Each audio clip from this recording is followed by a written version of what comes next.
Welcome to the show. My name is Jeremy Poole, and I'm the host of The Moment on Real Estate Social, where we explore and celebrate the necessary transformational process one must go through to achieve a high level of success. Now, this particular interview is kind of a dream come true.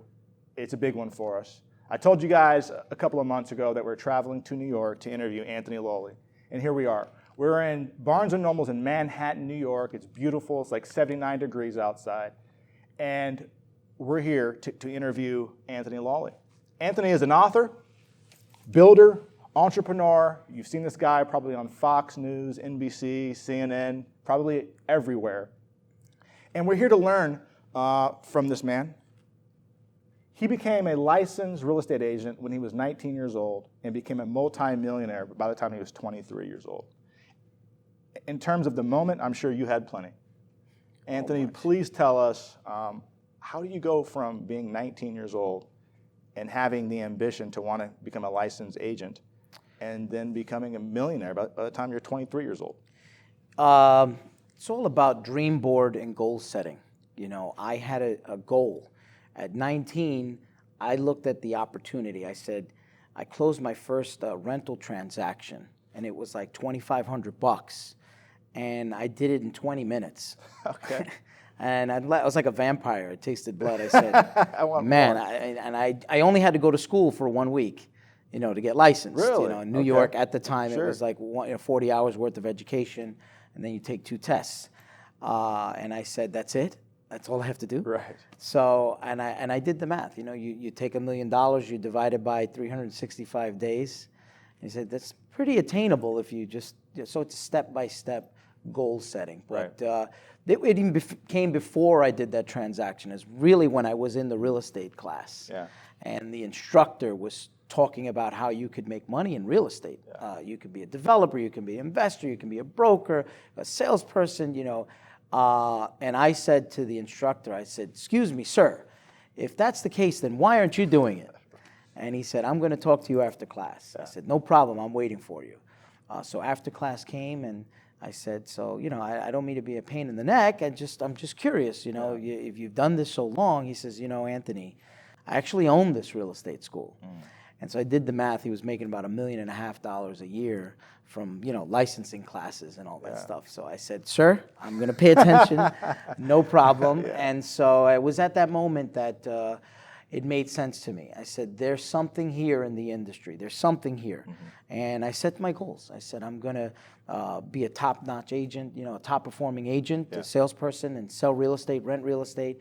But I said, you know, I'm not going to rub elbows with all these investors and developers that I'm representing to sell their units and not pick their brain. There you go. You know, I said, it's all about access, right? Yeah. You know, how lucky are you to have that kind of access? So having access to somebody that otherwise shouldn't even have anything to say to me. Yeah. But now I'm representing their piece of real estate, so they see value. There's a value add in them taking 5 minutes to talk to me. I picked everyone's brain. You know, who's your mortgage guy? Who's your attorney? Who's your title guy? How'd you get started? You know, I was kind of doing what you're doing. But just on a one-on-one private level, and just, you know, building my network. You know, your network is your net worth, right? Absolutely. So I took advantage of the industry, which is it's all how you look at it, right? Yes. It's all how you look at it. Some people get a driver's license, and they get a car, and the car is nothing but a money pit. Gives you tickets, it gets towed, it's always in the shop. Some people get a driver's license and become an Uber driver, and they make money. You know, it's a positive cash flowing thing. And some people get a driver's license, like driving so much, they become a championship race car driver and make millions of dollars, right? Like yourself. So it's all, you know, same license, same opportunity. It's how you look at it and where you take it. Certainly. I love that. I love that. You know, I talk to a lot of agents, not just from the show. You know, for instance, we just had the opportunity to sponsor a Keller Williams luxury marketing class, continuing education at the Bellevue location, which is, I believe, one of the most prominent, successful brokerages.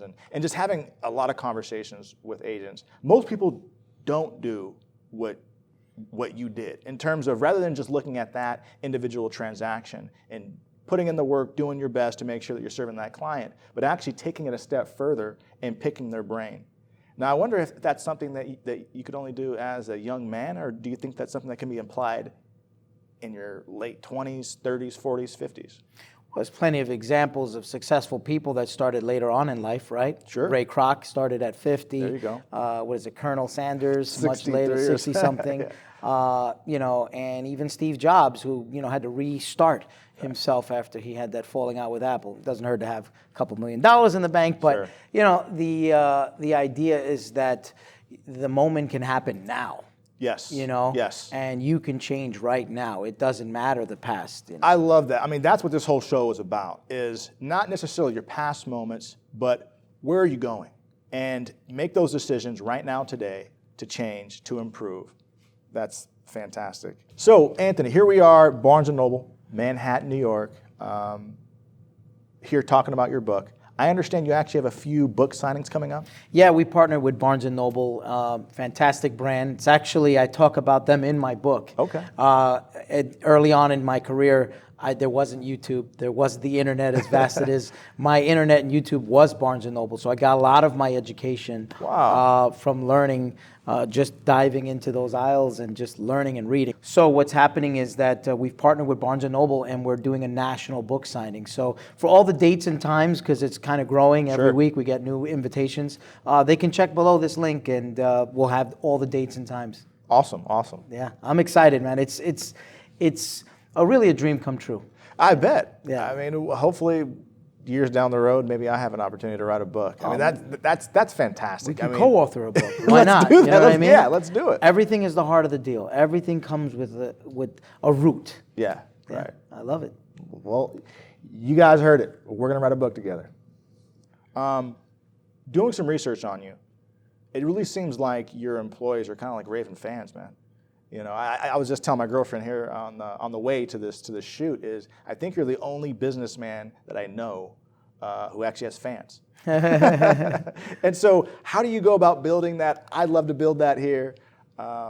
What's your approach? I mean, so for you guys that are watching, I was literally walking outside to check on him to see if he got here. Here he is, outside of his really beautiful Rolls Royce. Walk up to him, as nice as can be. I think for a lot of people, especially where I'm at in Seattle, Bellevue, some of the really successful people feel like they have to wear their net worth on their shoulders and on their, collars. You don't have that approach at all. You seem like you could have been anyone.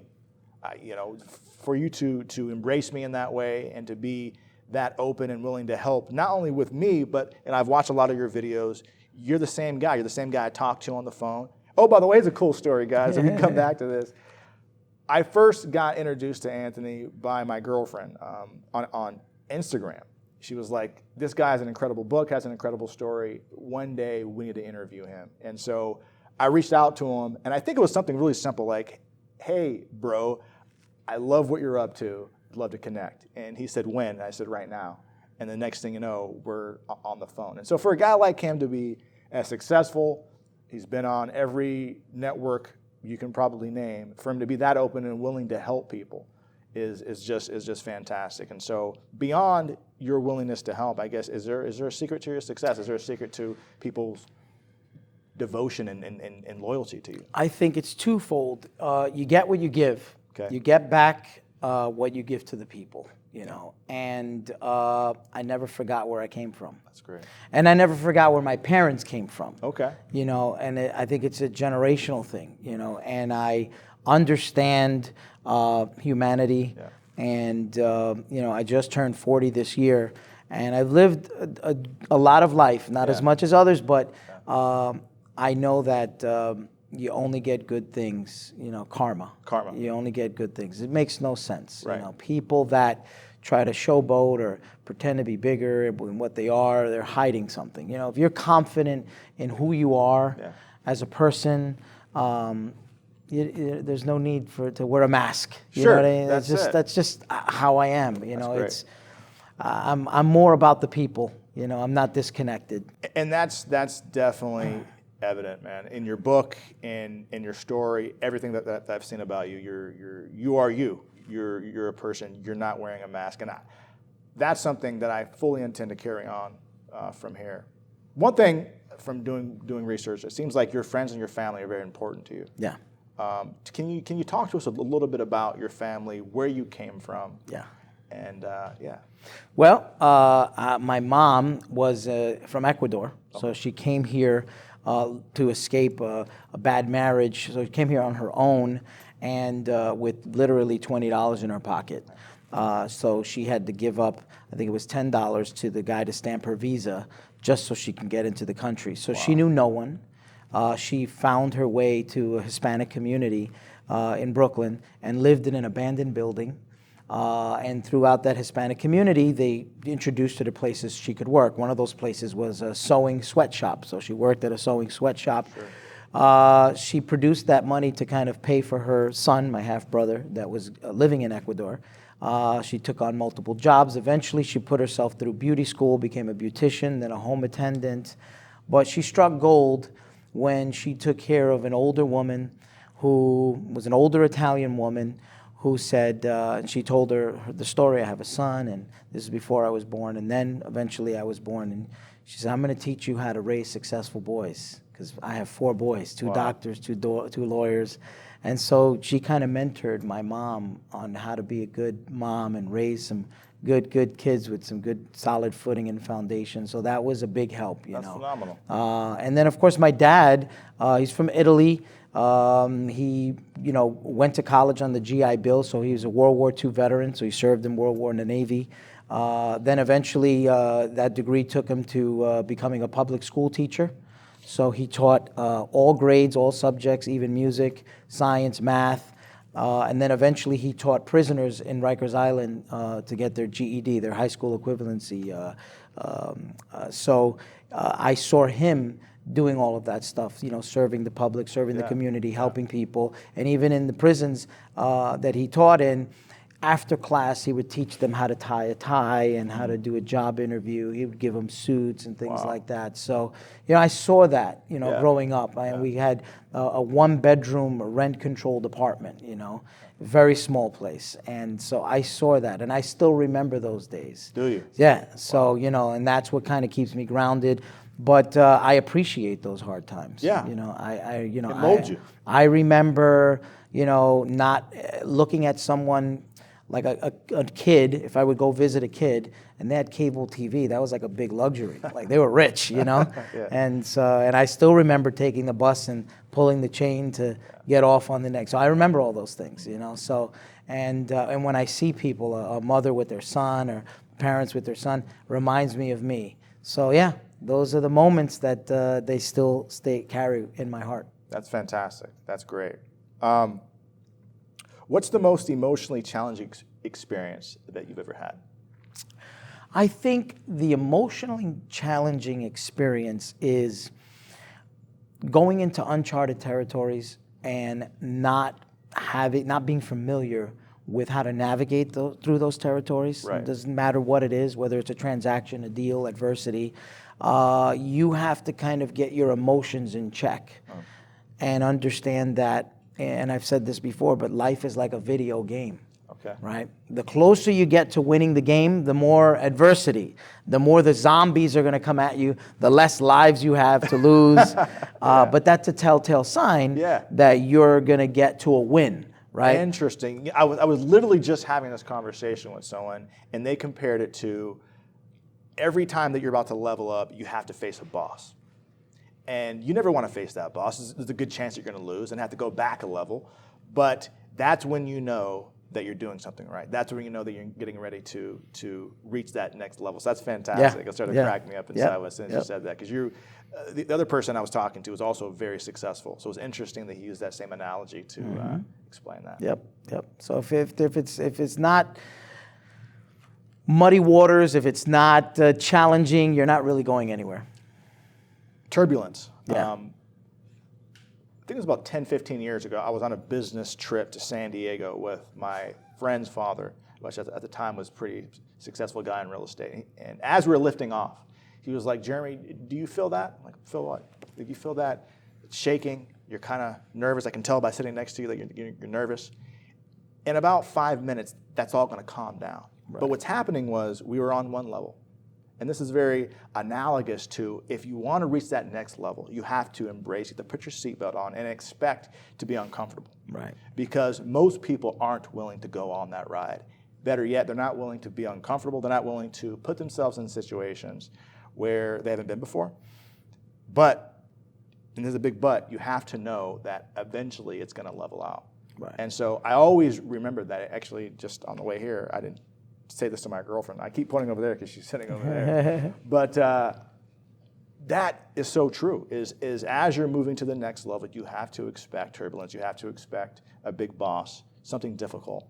And it is risky, but I think like Alexander the Great said, fortune favors the bold. Right. You have to go for it. Yep. 100%. So tell me about your book. Tell me about what got you. You have an incredible story. You're very open about your story. What got you to write your book? Well, you know, anybody who's anybody that I look up to, right? The billionaires of the world, Right. They all have a book. You know, that's like step one. You know, so that was one part of it. But the other thing was, in the world of social media, of Facebook Live, Right. Instagram stories, I wanted the book to be like a solid foundation. Like, this is the story. Sure. And then let's build from here. Yeah. You know, so I wanted the book to be like a snapshot. And I look at it like, you know, the next 5 years, I want to write the next chapters of the book. You know, so I wanted to be a good, solid reference point. Mm-hmm. And also, I wanted to kind of share tips and techniques besides the story that I think could inspire people. But I also added a lot of real estate. It's chock full of a lot of good real estate nuggets that people, whether you're experienced or you want to get into real estate on any level, whether you want to be a salesperson, whether you want to be an investor, a developer, it's like a good handbook starter kit. It is. Now, and I love how it's written. I mean, it's written very first person. You can tell it's coming directly from you. When my girlfriend first brought you up in conversation, I started doing some research on Facebook and Instagram and his website. It wasn't until I actually read like the first 40 or 50 pages that I said, I have to know this guy. Because how you wrote it and how the book is positioned is as if you're in the room talking directly to the reader. And so that's cool. Yeah. That was a good book, man. It's a good book. Thank you. And it's a great name, too. Actually, one of my first favorite business books was The Art of the Deal. And that's what got me really interested in real estate is just everything that's involved in structuring a deal. You know, thinking about it, making the phone calls, doing all the things that I feel like most people aren't willing to do. Right. So many people say that they want success. They wear the nice suits. They want to drive the big car. But when you're alone, and you know that you should do something, do you do it or do you not do it? Do you postpone it or do you act in the moment? Right. And I think that's probably what got you to where you're at, is that you shorten that curve, you shorten that gap between thought and action. Yep. And then the more you do that, you kind of go up in this upward spiral where you gain more confidence, you gain more contacts, intelligence, experience, all that good stuff. Yep. And that's the end of part one of a two-part interview. Stay tuned for part two.